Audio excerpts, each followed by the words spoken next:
Hiru FM Morning Show. Who's speaking? අද දවසේ who's speaking මම ගන්නේ කවිකාර මහතෙකුටයි මම අමතන්නේ එතුමා කියන දේ අහලා හිනැහෙන්නේ හිනා වෙලා පන යන්නේ. Hello. මහත්තයාද? නෑ යකේ ගෝලේ. මේ ඔයත් මේ අර හිටවන කවි කෙනෙක් කෙනෙක්ද? ඔව්. මහත්තයාගේ නම මොකද්ද? මගේ නම දෙහියෝවිත නිරෝෂන්. මිස්ටර් දෙහියෝවිත. ඔව් දෙහියෝවිත නිරෝෂන් කියලා තමයි කියන්නේ. මං ඉන්නේ ගම්පහ. ඔයා ඇත්තටම දෙහියෝවිත නිරෝෂන් නේද? ඔව්. ඒ කියන්නේ කවි මඩු වලට එන? ඔව් මේ ගම්පහ කවි සම්මේලනය කරන්නේ මේ සැරේ මම තමයි මේවා කරන්නේ. ඇත්තද? දෙසැම්බර් 30 කරන්නේ. එහෙනම් ඒ කවි මඩුවට මටත් ආරාධනා කරන්න ඕනි හොඳේ? මම දෙන්නම් හිටවන කවි නිකන් අප්පිරිය වෙලා යන්න. කවුද මිස් කතා කරන්නේ? මම ඇවිල්ලා මොරටුවේ පද්මලතා. මොරටුවේ පද්මලතා. අහලා තියෙනව ඇතිනේ මගේ කවි? අහලා තියෙනවා. මේ පැත්තේ මං තමයි ඉන්න හොඳම කවිකාරී. දැන් අපි මේ ඔබතුමාට කතා කළේ අපේ මේ කවි මඩුවක් තියෙනවා. කවද්ද තියෙන්නේ? ළඟදීම තියෙන්නේ. මට මේ කතා කළාට මේ ඔබතුමා මේ දෙහියෝවිට මහත්තයාමද කියලා මට හරියටම ෂුවර් නෑ. ඒ හින්දා බැරිද පොඩ්ඩක් මේ හිටගෙන හරි ඉඳගෙන හරි මේ කවි කැලලක් කියන්න?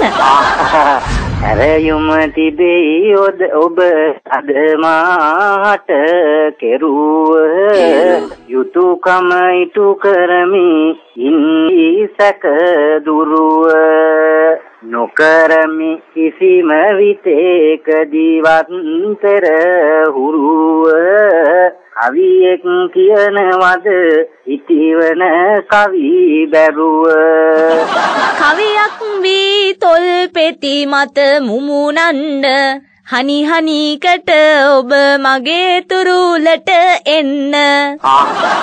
ඒක මේ වෙනෙක් කෙනෙකුට කියන්න ඕනි කවි කැලලක් කිව්වේ. මේ ඔබතුමා කවි මඩු වලට එහෙම සහභාගී වෙනවද? ඔව් 24 පැය එහෙම අපේ තමයි වැඩ.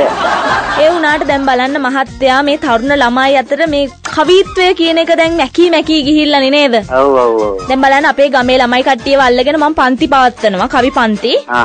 පන්තිය බලෙන් පවත්වලා මම කවි කියවනවා. ඒත් කිසිම මේ හිටවන ගතියක් එහෙම නැහැ.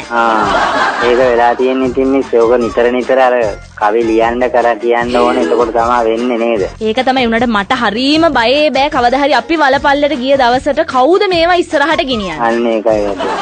අපේ සීයා හැම සෑහෙන හොඳ කවිකාරයෙක්. ඔබතුමා අහලත් ඇති. ඔව්. ඒක තමයි මේ මොරටුවේ මුණසිංහ අප්පු කියලා. කවුද මේ? අහලා තියෙනවද දන්නේ නැහැ. අහලා ඇති සමහරවිට. ඒ තුමාගෙන් තමයි කලාව මට ආවේ. ඇත්තද? දැන් ඔයාගේ පරම්පරාවෙත් කවි මේ ඉන්නවද කවුරු හරි? නෑ මගේ පරම්පරාවේ නෑ කවියෝ. මං තමයි ඉන්නේ එකම කෙනා. දැන් ඇයි කවි කියන්නේ ඇත්තටම මේ හිතුවේ මොකද? කවි කියන්නේ හිතුවේ ඉතින් ඉස්කෝලේ යන කාලේ ඉඳන් ඉතින් කවි ලියුවා. දැන් කොහොමද? ඒ කියන්නේ කවි මඩුවට එන්න කීයක් ගන්නවද? එහෙමනම් ගානක් නෑ. ලැජ්ජ නොවී කිව පුත ගාන කීයද? අපි කැමති දැනගන්න. මේ කවි කෑලි මොකද මේ? උගුරේ අමාරුවක් ඇත මට හැදීලා දොස්තර කීවා කට වහගෙන හිටු කියලා අමකර කුරවි සරින් තෙපලු මధుර කතා දෙල්කඳ පොලෙන්ගෙන හොඳ කිරි අලුවා. ඇත්ත? එතකොට මේ වෘත්තියම මේකද නැත්නම් රැකියාවක් කරනවද? මම රැකියාවක් කරන්නේ නිලමේ. මොකද්ද? නිලමේ ඇඳුම්. නිලමේ ඇඳුම් මහනවද? ඔව්. මහනවා රෙන්ට් එකට දෙනවා විකුණනවා. අනේ අපේ දුව මේ ළඟදී විවාහ වෙන්න ඉන්නේ. අනේ එතකොට මේ නිලමෙට අඳින්න කියලා තමයි කල්පනාව. දුව දාන්නේ දුව බඳින්න ඉන්නේ කියලා. දුව බඳින්න ඉන්න මේ දැරිවි තමයි අඳින්න ඉන්නේ. ඇත්ත?